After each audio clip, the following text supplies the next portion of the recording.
Coming to you from the Spit Studios in Vancouver, British Columbia, Canada. This is the Spit Sports Show. Man, that was a really, really interesting game to watch from start to finish. Vegas and Colorado in the Western Conference Finals.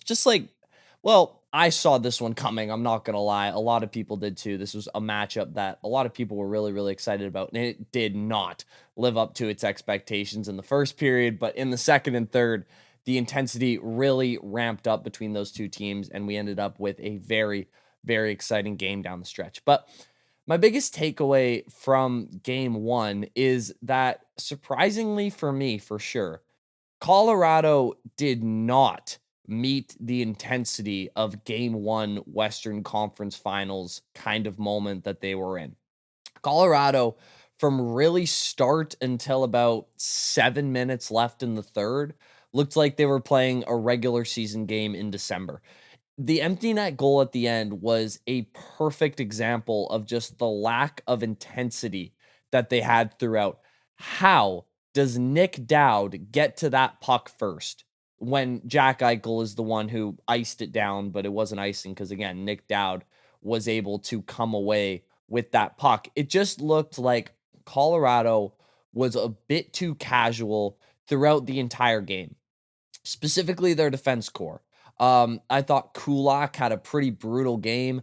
Malinsky had a really brutal game. That third goal in particular, like, you just have to get that puck through. He also went on to play the 2-on-1, like, really, really, really bad on that third goal. I thought Taves was fine, but just overall, I was really disappointed in Colorado's lack of forechecking and, again, just lack of physicality throughout. It almost looked like the wind was let out of their sails when they realized that Cale Makar was not going to play in this game. They kind of sulked their heads and thought, oh, we'll get him next time. No! And once they broke that ice and scored the first goal, it finally looked like they got into the game a little bit, but by then it was too late. I mean, the first period was a complete feel-out round. It was just like a boxing first round, I should say, where both teams just don't want to make the first mistake, and neither team did. It ended up 0-0. Shots were pretty much even. I thought that Colorado actually played slightly better than Vegas in that period, but as soon as Vegas scored that first goal, which in my opinion had a lot to do with Brock Nelson not fully committing to a back check, he blew a tire in the offensive zone. Vegas breaks the puck out quickly, comes in on a 3-on-2 rush. First of all, Lehkonen could have taken the high guy, but again, with someone else driving to the net on a 3-on-2, if you take the high guy, the puck is going towards the net, and that's arguably a higher danger opportunity. So, yeah, I mean, I guess he could have played it a little bit better, but it's hard for me to put blame on that when, again, Nelson should have been the one hustling his ass coming back, checking the guy in the slot so that it's more of a 3-on-3 situation. Also, Wedgwood just has to have that one. It seemed like it almost went off his chest or his stick and then went through his legs. It wasn't a great shot. 9 times out of 10, I think he makes that save. He didn't on that one. And then after they got scored on, the Avalanche, instead of not meeting the intensity of the moment, they went entirely in the other direction. They looked panicky. They looked like they wanted no part of that puck on their stick. It looked hot potato-ish. And this is very macro, but in my opinion, a hockey team, a basketball team, any sort of, somewhat secluded locker room usually takes on the personality of their best player. And I adore watching Nathan MacKinnon as a hockey player, but I am a little bit sick of this guy's whining when something doesn't go his way on the ice. This isn't even whining when he gets back to the bench and, coach should have done this and this guy should. This is on the ice. He whips his head back and rolls his eyes and slams his stick. Nate just messed up a little 2-on-1. He couldn't quite control the puck when him and MacKinnon had an opportunity to come in on an odd man rush. And MacKinnon just, oh my gosh, no way he did that. Dude, you're the assistant captain of a team in the Western Conference Finals right now. I don't want to see eye rolls. I don't want to hear muttering. I don't want to see any of that just childish BS. In a Western Conference Finals game, people are going to make mistakes, and you have to roll with those punches as the leader of this team. And Colorado, again, after they got scored on, looked like they did not want any parts of the puck on their stick. They looked like they were desperate to just not make a mistake, dump the puck in, and let Vegas attack them all over again.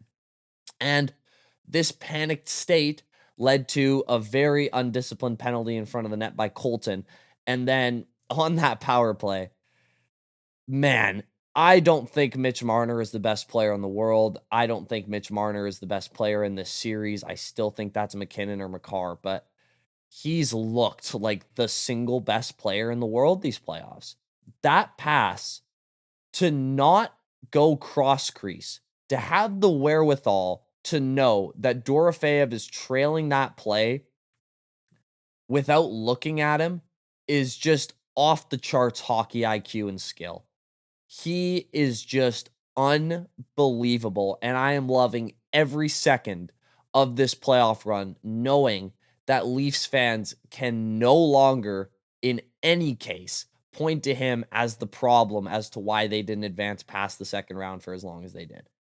He clearly got off that sinking ship at the perfect time, and he is thriving because of it. What a freaking play.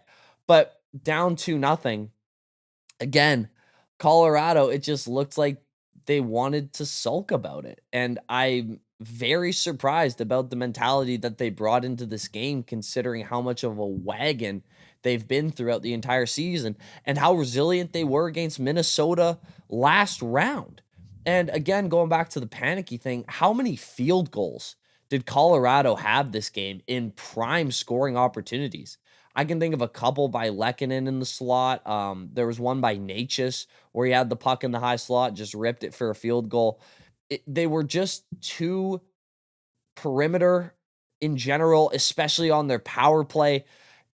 They weren't able to breach the middle of the ice at all. I thought having Landeskog on the power play, I understand that's what they've done all year, but why not try Nichushkin or Lehkonen there? Just a little bit more scoring touch, a little bit more in front of the net madness. I don't know. It just doesn't seem like their power play is clicking really at all. It's just all perimeter stuff. And that was a big reason why Vegas scored goal number 3. You just have to get that puck through if you're Malinsky. And again, like I said before, played the 2-on-1 awfully. And flatly, Vegas deserved to win this game.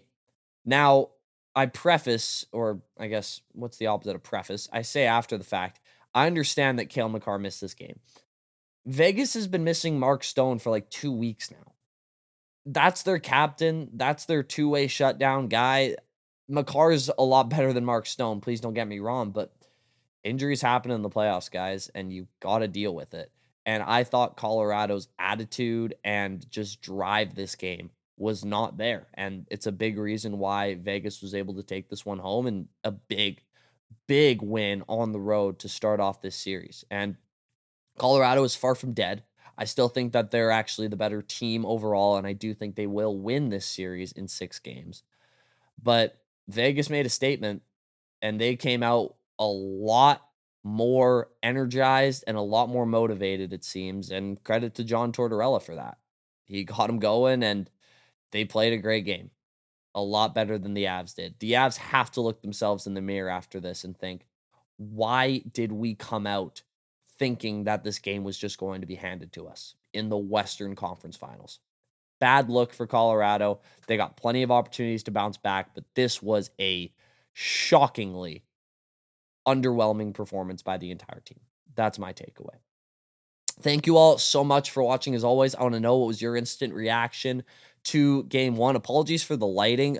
My face light died like a second before I was about to record. Really unfortunate. So apologies for that. But let me know in the comments below as to what you guys thought of the game. Please leave a like on the video if you enjoyed what you heard. Please subscribe if you really enjoyed the Spit Sports Show. Just at over 440 subscribers. Big things happening on this channel. And as always, I will see you all in the next one. Peace out.